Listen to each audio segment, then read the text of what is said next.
Good morning, everyone, and welcome to the Maryland Jockey Club at Pimlico Racecourse for Black-Eyed Susan Friday. I'm Dan Ullman along with Millie Ball. Great to have you back at Pimlico for Black-Eyed Thank Susan you. Friday. It's been a while. I think the last Preakness I was here was 2017 for cloud computing. While I've continued to follow the Preakness, I haven't actually been on track, so it was really nice to get back here. And it's really nice to have some sunshine out after the deluge of rain we've had earlier this week. The track crew has done a fantastic job. The main track is fast. The turf course is good. We've got a huge card, great betting opportunities, low takeout wagers, and stakes horses everywhere you look. Indeed. Let's get this weekend started, right? Preakness weekend with the feature race being the Black-Eyed Susan today. So take a look at our weather conditions for today. The main track is fast. The turf course is drying out and is good. It's a little bit humid today, but considering, again, the weather we've had the last few days, we can live with 72 and a little bit of humidity. We're going to kick things off with race number 1 on this huge card, 3/4 of a mile. It's a first-level allowance race with a 62,500 claiming option. It is the first leg of our 50-cent pick 5. We have a very low takeout, 12%. That's why we call it the value pick 5 here in Maryland. And we've got a couple of tickets from our colleagues. I believe we'll start with Michelle's early pick 5, $36 ticket. It's interesting, actually. She's in race 1. She went with the 4 and the 6 in here. I did not use either of those. I singled the 6 verifier in there, so we'll see if she gets through the first leg of that early pick 5. She's a good handicapper. She knows what she's doing. Absolutely. $36 ticket. Another good handicapper also submitted a ticket. Zoe Cadman, $18 ticket. Going a little deep in the first leg with the 1-5 favorite in here. Listen, if you can beat verifier, you have a chance to take down the whole. Indeed, indeed. Well, at least I've got a little bit of confidence. Zoe's also on verifier in here for trainer Brad Cox. Let's take a look at our top selections now for race number 1. I have a feeling our top selection is going to be similar. Verifier looks like the horse to beat. Might be the most likely winner on the entire card.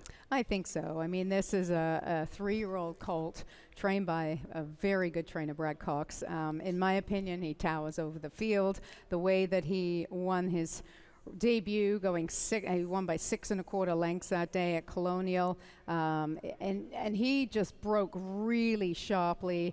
Flavian took him back, and then he came on the outside. You can see him, he's on the extreme outside, and he just came with a really good run up in front and going to go on and win by daylight here. So lone speed, in my opinion. I think that's what makes him particularly tough to beat. Yeah, the horse to catch, the horse to beat, a 7-figure 2-year-old purchase, making the belated debut at Colonial, and Brad knows where to find spots for these horses. This horse is simply the horse to beat. You are going to use the 5 Artillery Gunner, perhaps in second. Off the claim, maybe to spice up the exact a little bit. He seems like he's been very effective at that claiming level, and he's got tactical speed, which I like about this gelding.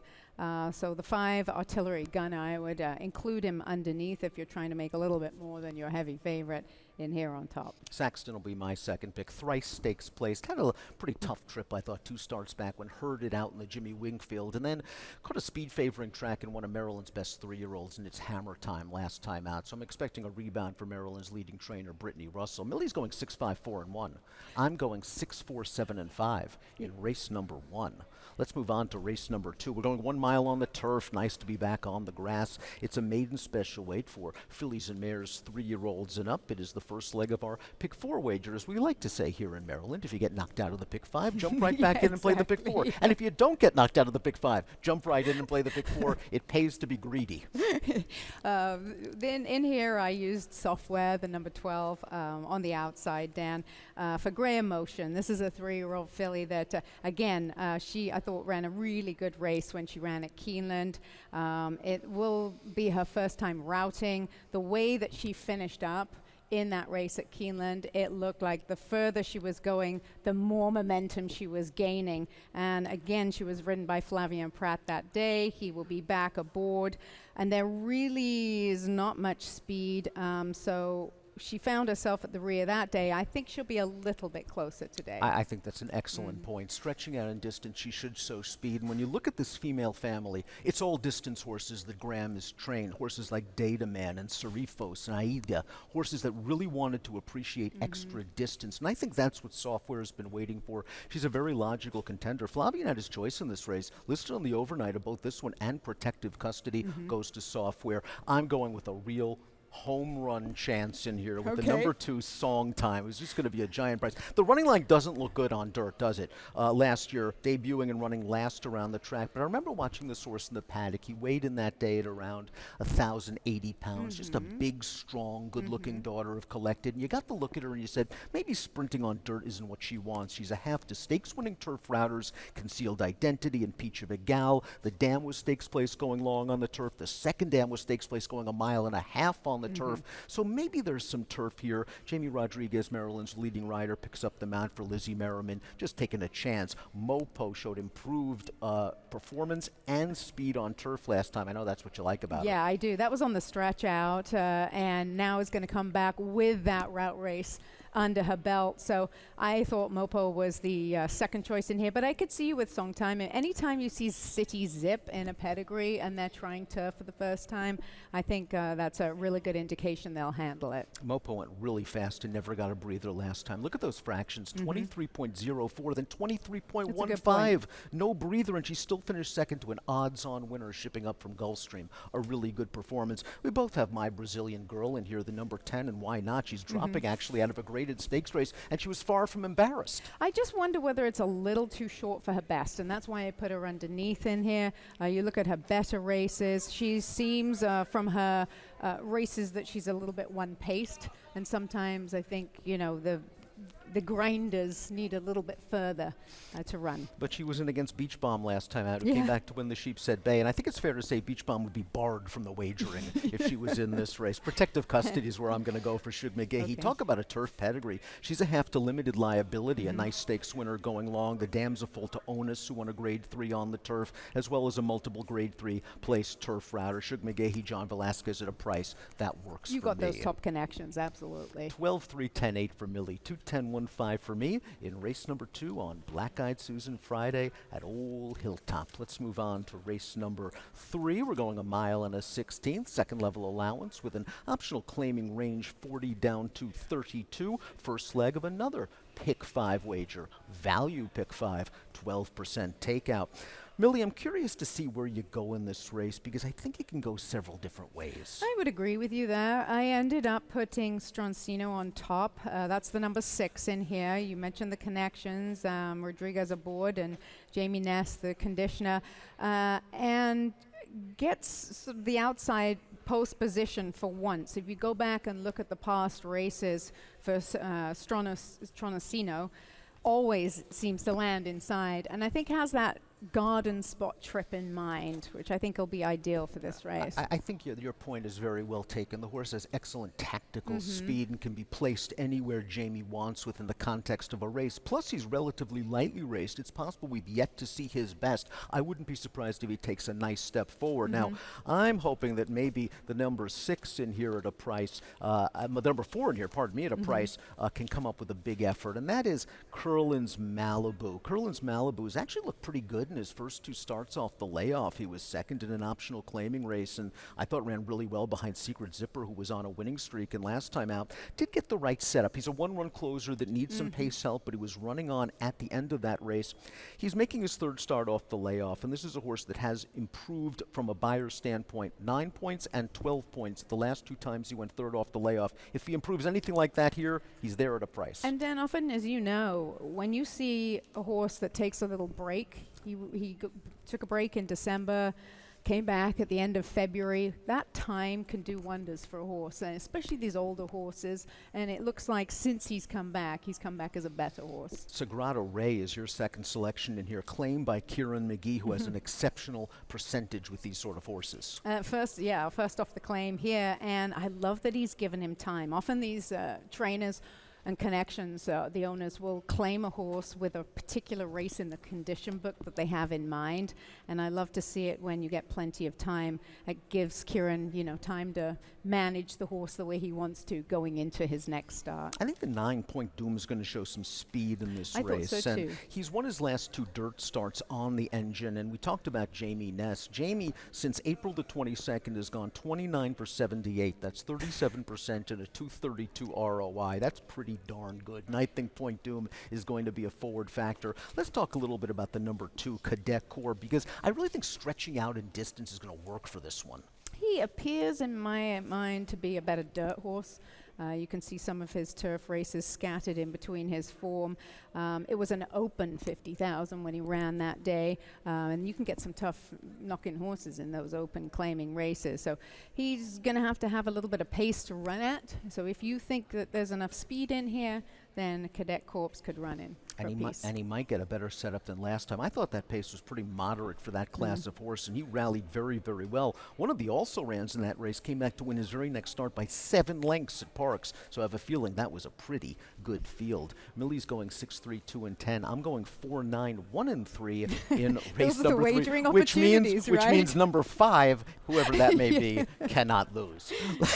Let's move on to race number 4. Race number 4, just another very competitive event on this card. 5 furlongs on the turf. It's a first level allowance race for 3-year-olds and up. This is the first leg of another pick 4 wager. 50-cent minimum.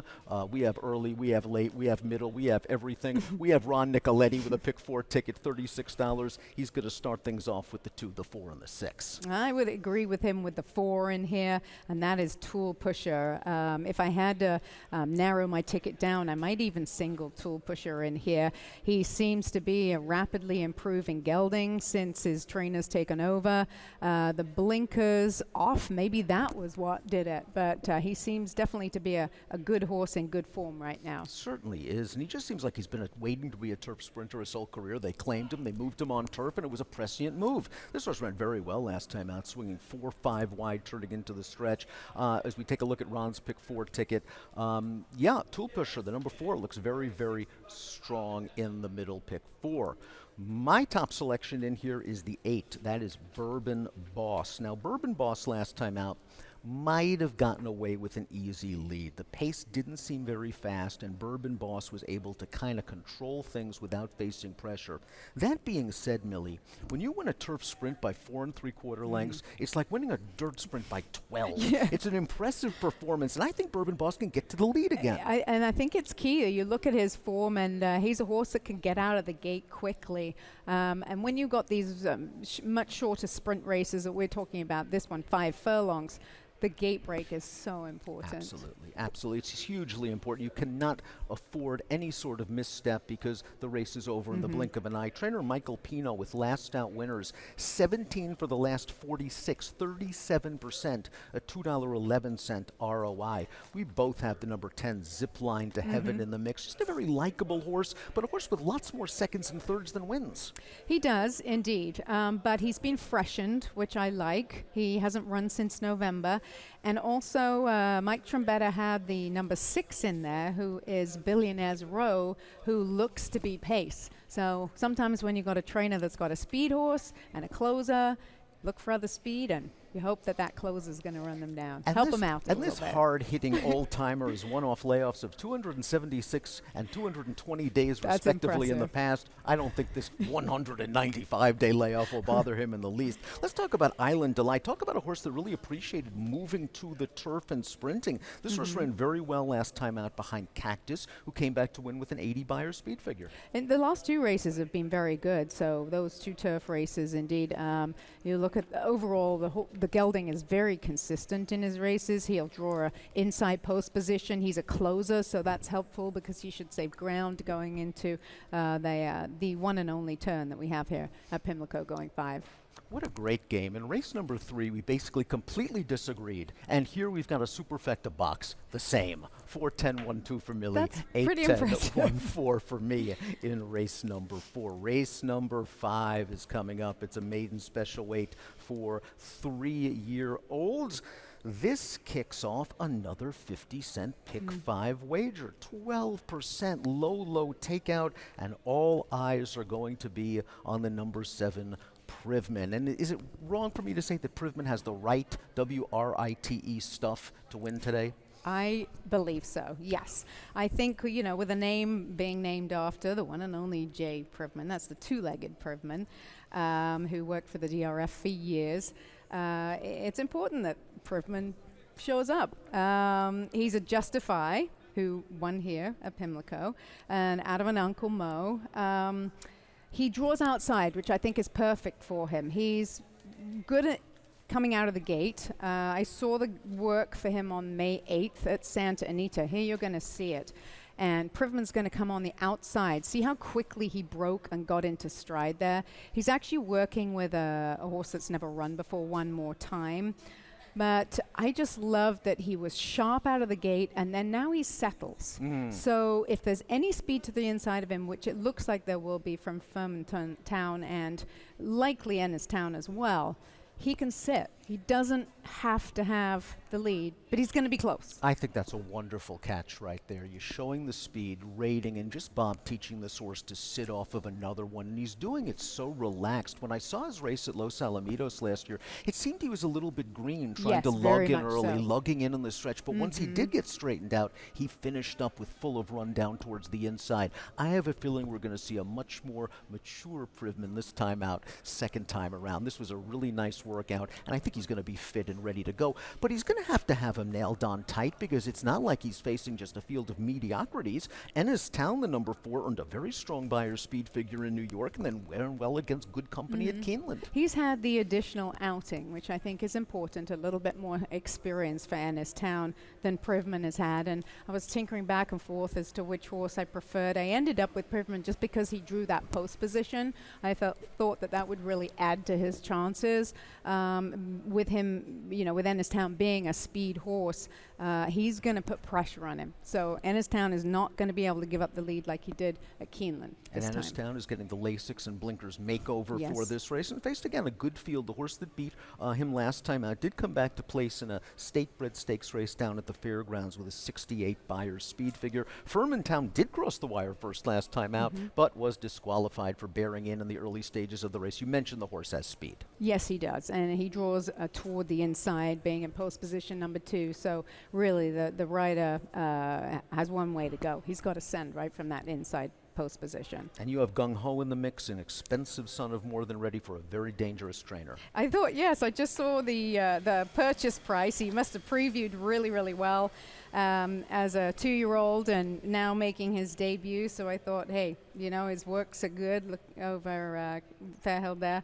And coming in with a bullet work, maybe he's one to use underneath. But we're looking for a Privman maiden-breaking score in race 5 with a 7-4 And cold Dave exacta. He's here. Oh, I know he's here. Dave Privman is Bob here. said in the Alibi Breakfast that he has more pressure on this horse than Goal Oriented tomorrow in the I Preakness. could believe it. 7-4-5-2 for Millie, 7-4-2-8 for me. Race number 6, back to the turf, back to 5/8 of a mile. Second level allowance, optional claiming prices, 40 down to 32. Starts off a pick 4. Millie, you have a ticket for us. I did have a ticket in here, and I ended up going deepest in the bookends. The first leg, race 6, 2, 6, 9, 10.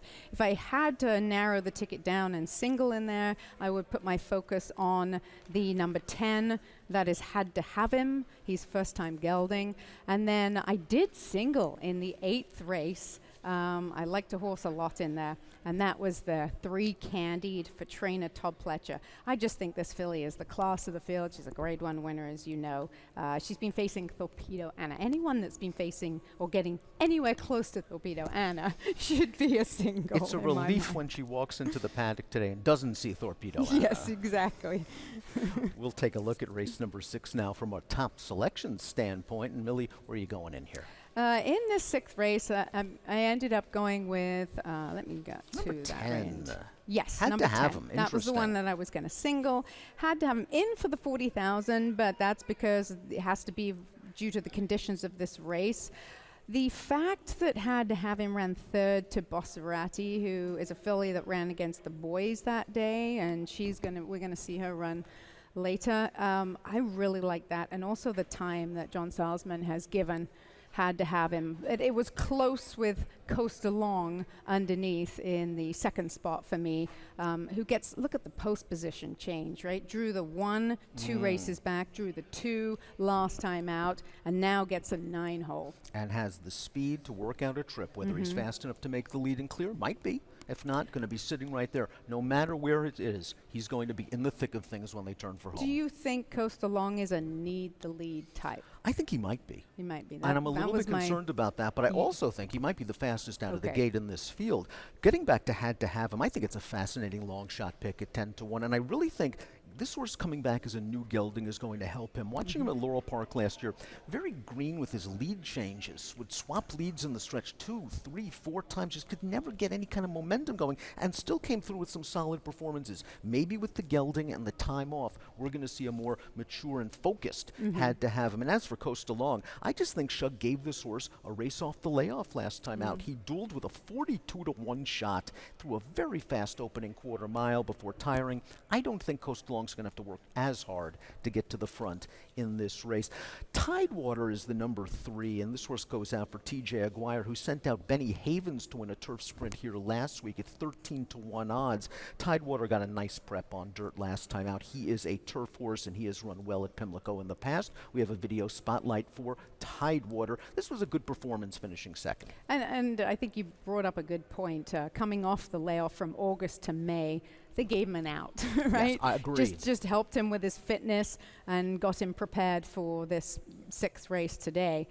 So Tidewater, I used him as an in-the-money shot. I thought he could certainly move up a lot from that last race. And our good friend Had to Have Him was in that race as well. Millie's going 10-9-2-6. Like the price on Had to Have Him, I'm going to go with the number 2, Tall Order. And Tall Order is a horse that's won his last 3 turf sprints. He needs pace help. He's not a speed. He's a one-run closer. We have a Tall Order and a Had to Have Him video spotlight. Here's Tall Order's most recent start, and you're going to see he's going to get steadied a little bit in the early stages coming out of the gate, and he's going to be a little bit rank in the opening quarter mile, but eventually he's going to gather himself, get to the outside, and run these horses down. A little bit of a steady here, and now moves back, and you're going to see he's going to start throwing his head around, maybe a little bit anxious, but now once he gets to the outside, he mows horses down. It's very interesting that Gina Vello is based in Puerto Rico, and Gina Perry, whenever Tall Order rides, flies him in just for him. That's amazing. And you know, he's a big horse with a big stride. You can see that from this video we're watching back of his race. And so you can understand how difficult it was for him in that early trip. But once he gets outside, he go on and he really didn't have a hard race, which I like. He won pretty easily. 10-9-2-6 for Millie, 2-10-3-6 for me in race number 6 at Pimlico on Friday. Let's move on to race number 7. Race number 7. So many past performances, Millie. We're going a mile on the turf. It's an optional claiming race, second level allowance. Optional claiming price 40 down to 32. Guess what? It's the first leg of a value pick 5. 12% takeout in the value pick 5 in race number 7. I'm kind of leaning towards the number 7 in this race, You and and that's me both. Army Officer. I think the blinkers on is going to help this horse, and I really think last time out was a good tightener off the layoff. I think the blinkers are going to be really key. You look back at his races, and I just wasn't sure if I trusted him. I think he's a better horse than he lets on in his races, but he should get a good trip. He's a gorgeous horse. I got to see him training, and he's almost jet black. He's really a beautiful horse. But the company he's come out of has been a lot stronger than what I believe he's facing today. So I think the blinkers and that will help him a lot. A good point about the company. The horse that won that last race came back and placed in a third level allowance at Churchill with an 87 Beyer speed figure. That was a very fast-paced race. An Army Officer was on a hard chase close to the pace in a race that was completely dominated at the end by closers. So I think Army Officer just fits very well from a pace and class standpoint in this race. Second choice in here, we're going to move to the outside with some speed. Ocean City. Ocean City, he's getting some class relief this afternoon, which I think will be a big help for him and Brittany Russell, his trainer. In the past, it seems like he's got that habit of speed and fade, but it's amazing what class relief will do for a horse that's like that. So I did think that Ocean City was worth using in your ticket. And another horse that never got a breather. Look at the internal fractions. 23.67, 23.68, 23.86, all in the first start off the layoff, all without Lasix, all against stakes horses. Understandable the horse tired, and only to be beaten 3 lengths. A pretty good performance. We'll see if Ocean City needs the lead and is going to have to be hustled out of there in order to get it. You've got the 5 in the mix as well. Let's talk a little bit about Wow What a Summer. Likes wet turf. He does. And I watched back his last race, which was at Laurel on the 3rd of May. He was very restless in the gate that day, and then he got stuck behind a slower pace. So I think with a little bit more speed, he can, get a good early position. So he's a horse that if you're looking to wager on, watch him in the post break. Just see how he's behaving before he loads into the gate. Wow, what a summer. Won the Penn Mile, a grade 2 back in 2022 That over class. soft going at 83 to 1 Oh my in the gosh. second off the layoff. You're getting second off the layoff and possibly You had to wet dig turf deep here. for that. Oh, I have to dig deep every single day. 7-11 and 5 Vermillion here. 7-11, 3 and 8. Worthington is a horse who I believe came off a 590-day layoff last time out. So I'll give him a mulligan for that race. Maybe improve second start back. And blinkers go back on as well, and that might help the horse, especially now he's had a race. So the cobwebs have been sort of wiped away, and he's going to be sharper this afternoon. 7-11, 3 and 8 for me in race number 7. Let's get to some stakes action. Race number 8 is coming up. It's the 125,000 Allaire DuPont Distaff.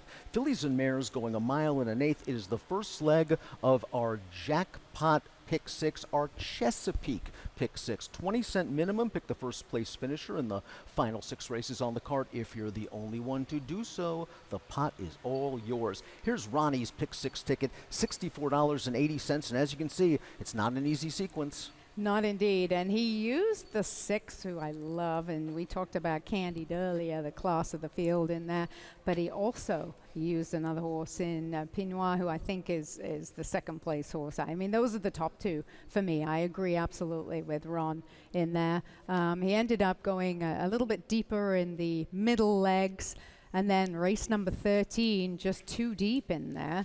And he just used the 1 and the 7 in there. So that was Liam in the Dust. That's interesting, actually. I like his thought process on Liam in the Dust. And the number 7, Reply, who I've seen training in the morning, but I did not use. $64.80, Ronnie's ticket, 20%. Take out 20-cent minimum, Rainbow Pick 6. Race number 8 is the Allaire DuPont Distaff, and it could be the Candied show. You mentioned dropping in class. She is way the horse to It'll beat. be sweet, right? Very good, Mill. And I can't top that. Do you know what Pinois is? No.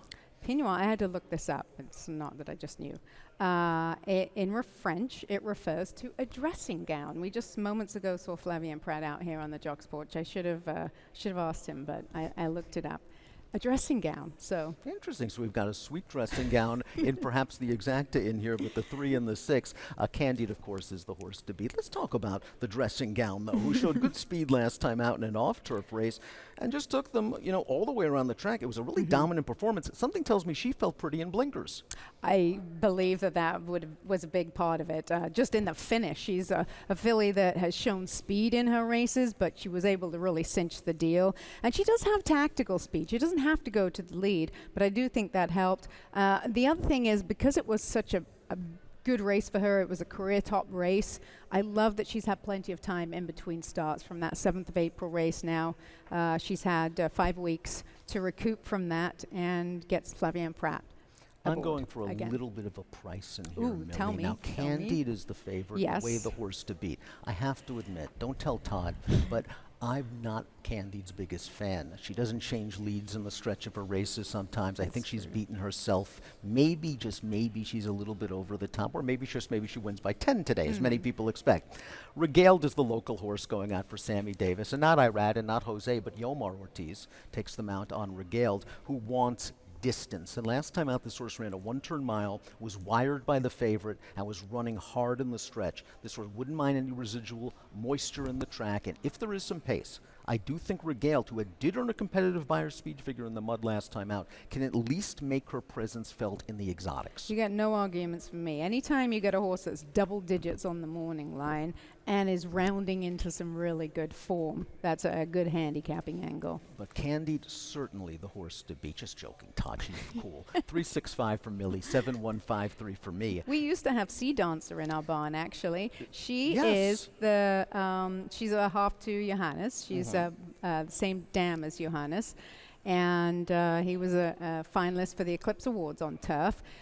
She's a little thing. She's not very big, but she loves pace to run at, and I think the further the better for her. So I do see Sea Dancer getting a piece, a minor award. And watching some of her races here at Laurel, she has a really nice turn of foot, especially on the turns, like sort of a push button acceleration. She is very agile. All of those, that family, the dam has thrown, have been very agile on the turf. And she comes out of the same race as Regale, and she didn't break very well, and again got wired that day. And I think she didn't like being sort of far behind and forced to make an early prolonged move. Remember at Laurel Park, it's a long 2.5 furlong stretch with the second wire run. Interesting theory. And it's funny how this game is. She's bred to be a turf horse. She switches to dirt, and all of a sudden she turns it around. And look at that, yeah. And kudos to Brittany Russell and her new owners as well, FS Racing. 7153 for me, 365 for Millie in race number 8. Let's move to the turf for stakes action. 1 mile, $125,000 Hilltop Stakes 3-year-old fillies. Guess what? It's the first leg of a 12% takeout value pick 5 wagers. It says we offer early and late. We offer, it seems, 1 million of them on Black Eyed Susan. Take advantage of the 12% takeout. It's a sensational wager. Our good friend Ashley Mayu has a $54 ticket, going to go 3 deep with the 7, the 8, and the intriguing European Invader, the 9. In the 10th race, just looking over at Ashley's picks, she went with the 4, who was actually a price play of mine, 12-1 on the morning line. So excellent pickup there by Ashley. And the 8, Echo Sound. That's interesting. I'll have to chat with her and find out what she likes about Echo Sound. $54 ticket for Ashley in the late pick 5. Again, low takeout with carryover potential. 1 mile on the turf in the Hilltop. You're going to go with the number 8 in here, Obeisant, just a beautifully bred filly. She put it all together, getting a chance to stretch her legs out to a mile last time out. That was a really striking late rally. It was, very much so. She got a perfect ride too. Ground-saving trip, and then she just pulled out, almost like a European horse, pulled out and phoom, she was gone. So I was very impressed with that race from the number 8, Obeisant. Sigh No More is the stranger coming in from Europe. This horse, watching the last race, certainly appreciated the soft going in that Group 3. She was 40-1. She just sort of settled at the back of the pack. It looked like they were going a good gallop. She got out into the clear and she really fired. She sold for $347,000 at public auction after that race. Here's this trainer's stat that's interesting. Brendan Walsh, first time with foreign shippers. 15 for the last 50. 30%, a $2.50 ROI. Something tells me Sigh No More is going to be okay. I got to chat with Brendan this morning and asked him about Sigh No More, and 2 important things, I think, was 1, she likes cutting the ground. It's a good turf course right now. He did say that this might be a little bit sharp for her. In looking at her races, she tends to need a little bit further, but she's going to be carrying around 118. Look at the weights that she carried. 133 pounds on heavy ground, going 7 furlongs, and that was as a 2-year-old. So she is one tough cookie. So look for Sign No More. So Brendan has the horse shipping in from Europe, and Brendan is a Minnesota bred. Yes. The number 2, Play With Fire, who I think has a ton of upside potential. I do indeed. He was almost, I feel like I was almost getting the sense that he would have liked it if it came off the turf today, because she's run well there. She is a filly that he said generally prefers firmer going. So that's why in the end I ended up putting the 9 in there, and I used the 2, Play With Fire, but felt like with the conditions today, it might be Sign No More. Me Governor, the number 3, is going to show some stretch out speed. We'll see how far she lasts. 8293 for Millie, 9378 for me in race number 9. The Miss Preakness is coming up next. That is race number 10, grade 3, 150,000 3-year-old fillies in the Miss Preakness. First leg of the pick 4, 50-cent pick 4 in the Miss Preakness Stakes. Where are you heading? In here, I ended up with the 6 on top. That was Stunner. I feel pretty good about her chances with Brad Cox. She's cutting back to 6 furlongs, and I think that might be the key. I think she's the class of the field. She brings speed to this race, and you can see in her past races, she just gets late when she's running any further than 6.5. So I think the cutback is going to be really key with her.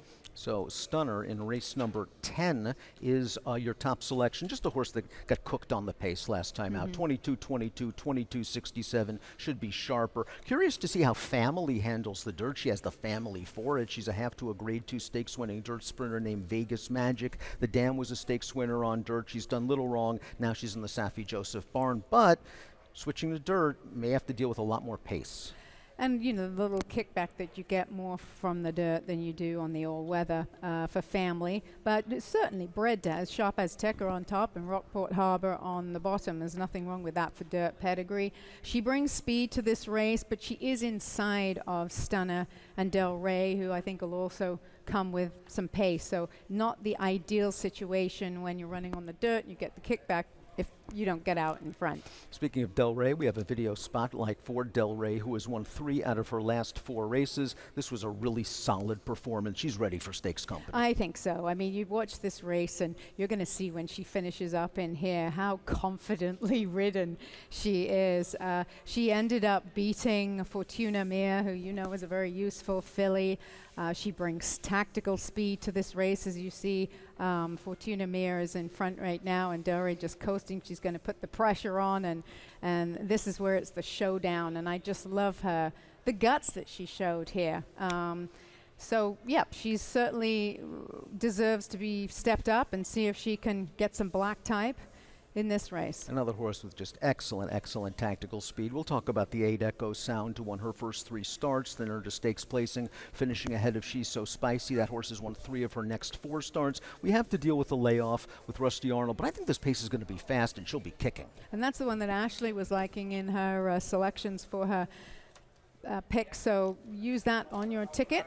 Number 8, Echo Sound. 6, 7, 8 for Millie, 5, 8, 6, and 7 for me in the Miss Preakness. Race number 11 is the very one, going 5 furlongs on the turf. $100,000 is the purse. Kicks off a pick 4, 50-cent wager. Millie, you got a ticket for us. I did have a ticket in here, the 11 through 14.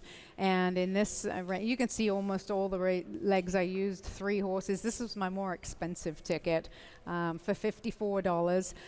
This first leg I used 2, 5, and 9. I feel good about the 2, Bosserati. She's back in with fillies today. She raced and beat the boys 2 starts back. And then I used the 5 as well in that selection. Wide open late pick Yeah. 4, $54 ticket, chance for some huge payouts. Race number 11 again is the very one, 5/8 of a mile. Bosserati is in this race for Brittany Russell. This one has a tremendous amount of early speed. She is your top selection. We have a video spotlight. She's going to be running and gunning. And watching back this race, Bosserati, it just sounds like a fast, and it sounds like a Ferrari, doesn't it? Certainly I'm does. driving my Bosserati. This is a Ferrari-like performance, huh? And she was 5-1 when she ended up winning this day. This is the Maryland Million Turf Sprint, and I mentioned that she beat the boys, but she got pressure late, and she just kept finding more. I loved the guts that she showed for glory here for Brittany Russell.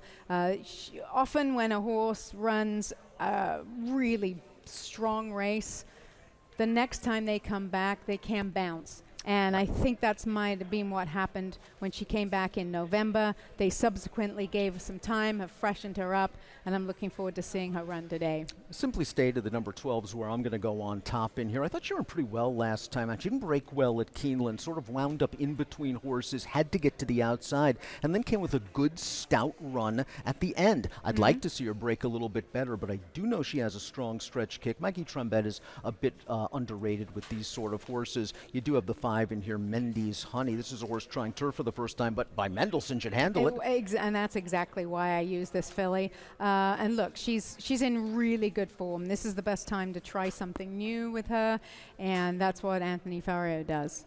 2, 5, 9, and 6 for Millie, 12, 9, 2, and 4 for me in the very one. Race number 12 is coming up. It's the Grade 3 Pimlico Special. So much history associated with this race at 1 mile and 3/16 on the main track. Big scratch in here with the 7 Pyrenees. The defending champion would have been the favorite in here. You're going to go with the 8, Star of Wonder. We talked about Star of Wonder before we went on the air, and Star of Wonder has a lot of upside potential. Lightly raced 4-year-old colt. This will be his 6th start, but he has won 4 of 5 to date. He draws an outside post position. He's got plenty of time, I think, to get over. He'll be ridden by Flavien Prat. lots to like about Star of Wonder. Phileas Fogg, speaking of 4 of 5, has won 4 of 5 since being claimed by Gustavo Rodriguez. The most recent race, just a huge effort at Aqueduct, tracking a horse that was a runaway speed. This horse was not a hard chase at all. Confidently handled by Kendrick Carmouche, cruised to the front and kept on going. Proved that he doesn't need the lead to win in that race, and that could be key because there are other speeds. You're absolutely right. And also, I mean, for Gustavo, this is a beautiful campaign that he's given this 5-year-old gelding. You look, he's not put him over his head. He claimed him, he got the victory, and then he's just kind of babied him through some races, continuing to give this horse confidence. So kudos to the trainer there for the job he's done with Phileas Fogg. And I like our second choice in here, Encino, a horse that was a graded stakes winner, going the synthetic to Dirt Roof for Brad. I just think he's sort of racing himself back into shape. I've seen him in the morning. I believe he's the one that was wearing the draw reins. He's a very high energy horse, and it makes sense that you look at his form, and he's a fast horse. He likes to get going.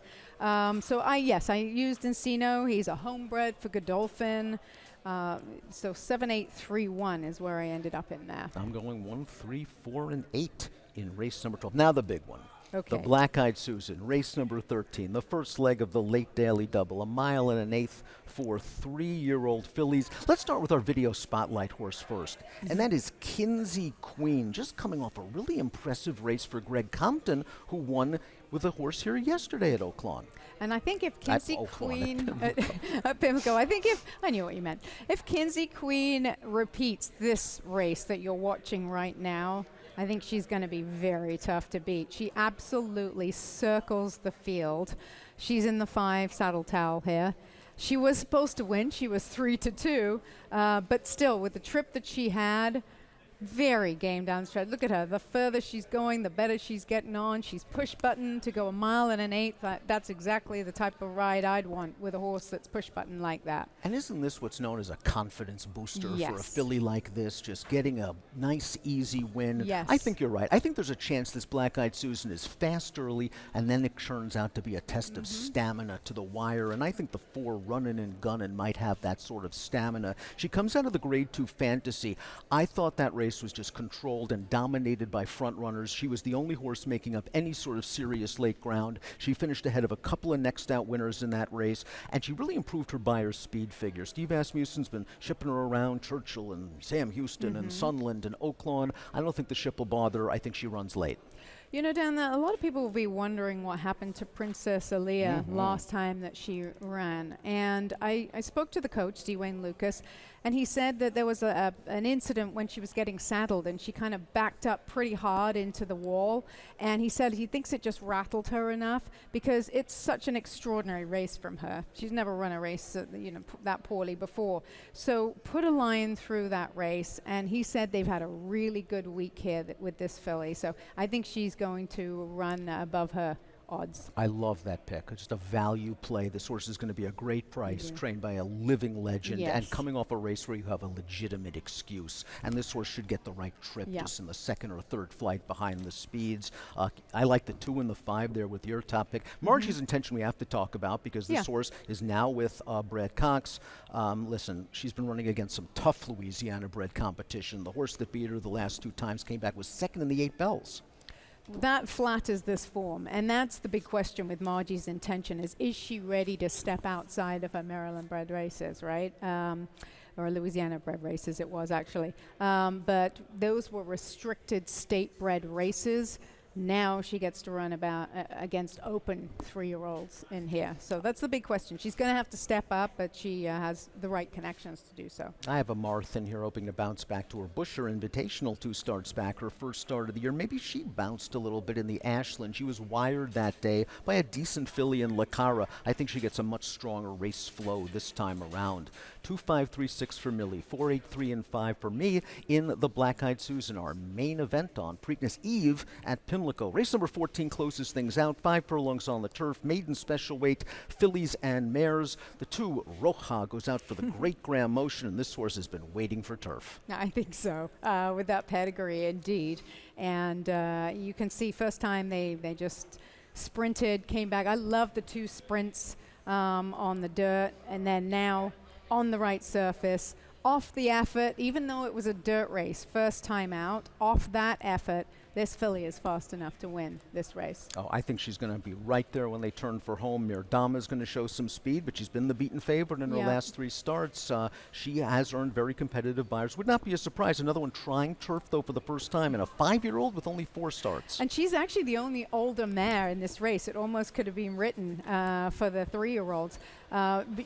With that being said, she's going to have to carry 126 pounds, whereas the remainder of the field carry 118. So if you're a believer in weight, then maybe you're not going to go with Louis Sayers on the 4. Miss Out of My Way is my top selection, although I am concerned looking at the female family that this horse might want to go just a little bit longer. There's a lot of routability here, but there's also a lot of class. Trombetta put a bullet workout into her 2 starts back. 2.476 for Millie, 3.421 for me in the finale. 18 minutes to post for race number 1 on Black Eyed Susan Friday at Pimlico. The main track is fast. The turf course is good, and we've got an all-star array of talent on air the entire weekend. They're on deck. Which means I'm leaving. The all-stars can now join and give you some real analysis. We're going to go up to Dave Rodman at the top of the stands for scratches and changes.